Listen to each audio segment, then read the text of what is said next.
All right, guys, we are back in my garage for another video, and I know I kind of left you guys on a cliffhanger in the last one, but today we are finally taking apart the engine from my 340i. We're going to try to figure out what actually went wrong because, as you guys remember, I had an engine failure that ended up requiring replacing the engine in my 340, but I didn't really know what the root cause of it was. So we're going to kind of continue that series of videos. This is probably going to be one of the last ones in my whole engine teardown. So I'll have the full playlist in the video description in case you guys want to check out the other ones.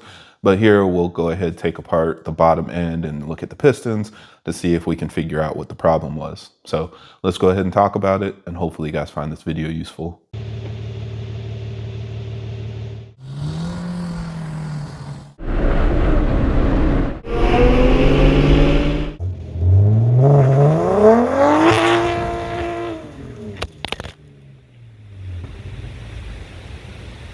Now, first, of course, I got to ask you guys, what do you actually think failed? Leave a comment down below and put your guess. I've seen a bunch of different things on my old videos, and I think if you consider what actually happened, maybe you can get an educated guess on what went wrong. But let's do a quick recap on what got us here. So for starters, this is a 2016 340i. I bought the car from Copart 3 years ago, and I knew it was having problems because the previous owner dumped it due to engine issues. They kind of anticipated that it was going to need a new engine, and that was more than they were willing to invest in the car. So I bought it from Copart knowing that it was going to be a project, but I ended up solving the problem pretty quickly. I was able to delete the PCV and replace the O2 sensors, and it started running exactly how I wanted it to. So over the past 3 years, I've been beating on the car. I've done, I think, 12 track days at this point. We tuned it up to over 660 wheel horsepower on an upgraded turbo and upgraded fuel system, and it's been running great until one night I was doing some testing for a video and the car misfired really bad through a drivetrain malfunction, and it just never ran the same again. It was smoking really bad from the exhaust, and so I did a compression test and found low compression on cylinder 2. So I replaced the engine with a used B58 from a 7 series that I found on eBay. And then, like I said, ever since then, we've just been tearing apart the engine to figure out what went wrong. So we're going to pick up exactly where we left off, and let's see if we can find what the issue is. So starting off, like I said last time, I removed the cylinder head before I cut it short, but it was time to take a look and see where the problem was.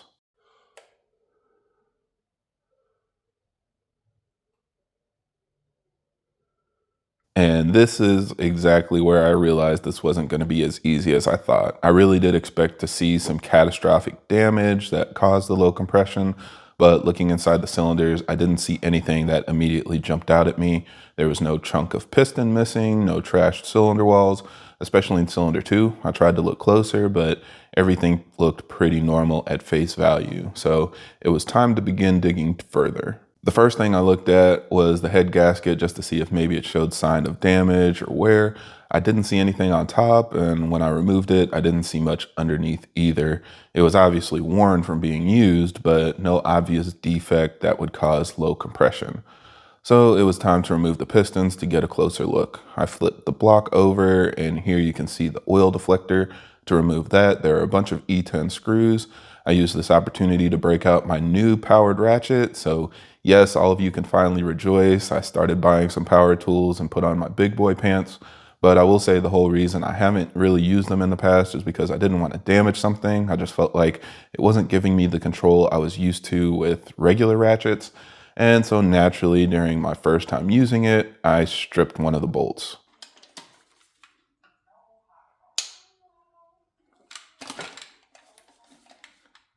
But that's fine. I was able to remove the rest of the bolts. They all came off really quickly. And yes, I am really enjoying how much faster it is using this. And I can say with a little extra motivation, the last screw came out too. So with all the screws removed, we can pull the oil deflector, and you can see how it also kind of acts as a structural part of the block. It does give it a little more rigidity to support the crankcase. So just kind of cool to see the engineering that they put into designing this. Next, let's go ahead and remove the rod bolts so we can take a closer look at the rod bearings, shall we? It's funny because when I posted about this failure originally being due to low compression, somehow I still saw a bunch of comments claiming that my rod bearings probably failed and this was an oil issue. So let's go ahead and look. Here's the cylinder 3 rod bearing. And as you can see, it looks almost new, but that's just one. Maybe we got lucky. So let's go ahead and look at the others. I decided to stop messing around at this point and just grab my trusty impact. It zipped off all the bolts without too much drama. And we began with the rod bolts that were most accessible. So that's cylinders 2 through 5, since those were already near the top. So here's the cylinder 2 rod bearing. And here's the cylinder 4 rod bearing.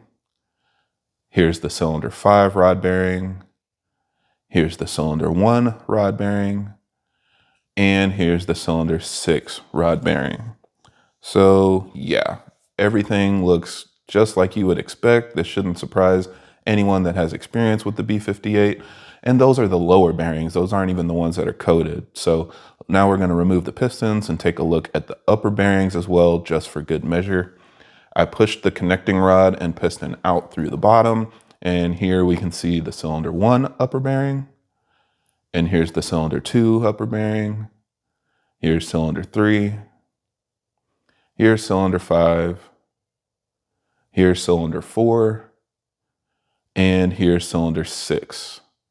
So yeah, again, they all look perfect. There's probably an S65 somewhere in tears at the fact that this is possible on an engine running close to 80,000 miles using 0W30 oil with multiple track days on it.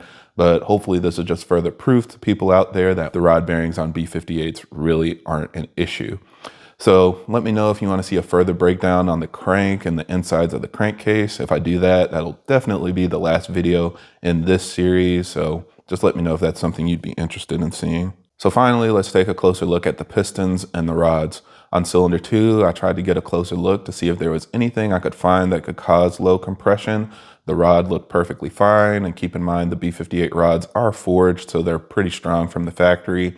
And I honestly don't see anything on the piston that would cause low compression either.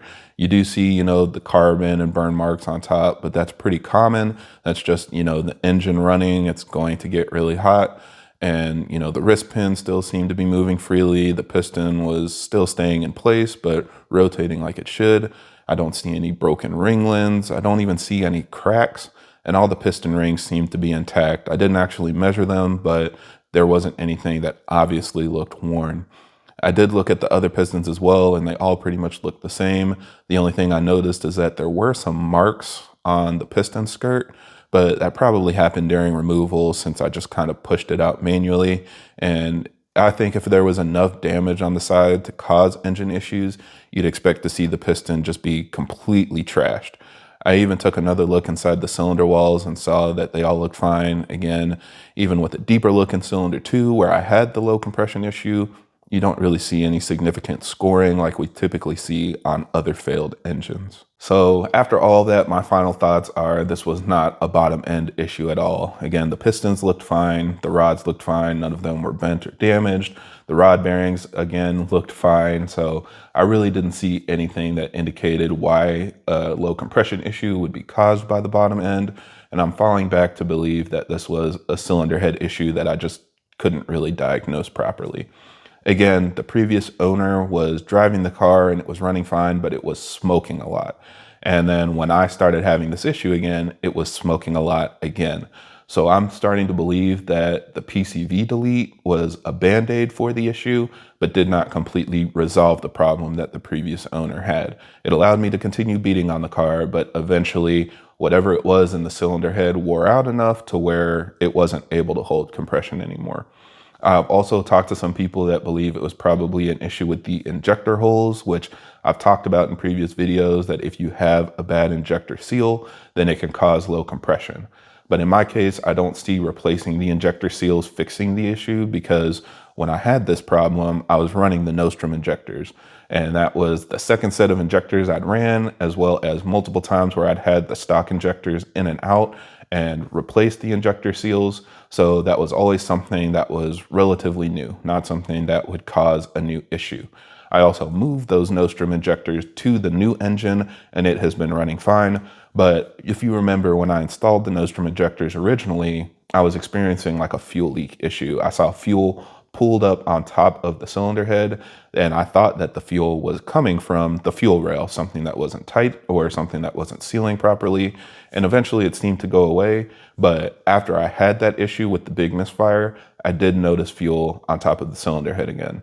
So I wonder if it wasn't an injector seal issue, but just the holes in the cylinder head were blown out, you know, ovaled, worn, something that would cause the injectors not to fit properly, and that would cause low compression. So the way I would have been able to test that is maybe just swapping the head to see if that fixed the issue. But of course, at this point, I've already replaced the entire engine, so it's not really worth it to me to dig into it and see if that would work. So that's something that maybe I can check again in the future. I do still have the cylinder head, so if I do figure out a way to diagnose it off of the car, take a measurement or whatever, and figure out if the injector holes are oversized, that could potentially, you know, kind of close and shut this case to confirm that that's the issue. But that's what I'm leaning to, considering everything in the bottom end looked perfectly fine. So yeah, let me know your thoughts. Is there anything else you think I missed or something else I should diagnose? Again, if you guys want to see the crank video, I can take the crank out and we can look at the bottom end to see how it's all designed, the PCV routing, oil and coolant galleys and stuff like that. You know, I do think that would probably be interesting to look at. And if that's something you want to see, we can make another video about that as well. But for me, I think I've got the answer I needed, and I feel much better knowing that the 340 is running fine and is ready for one last year of beating on it to hopefully prove a point on track. So keep an eye out for those videos. Those will be coming out once the season starts this year. But for now, I think that's it for this video. So thank you guys for watching, and I hope this helps. And if you have any other questions or comments, leave them down below.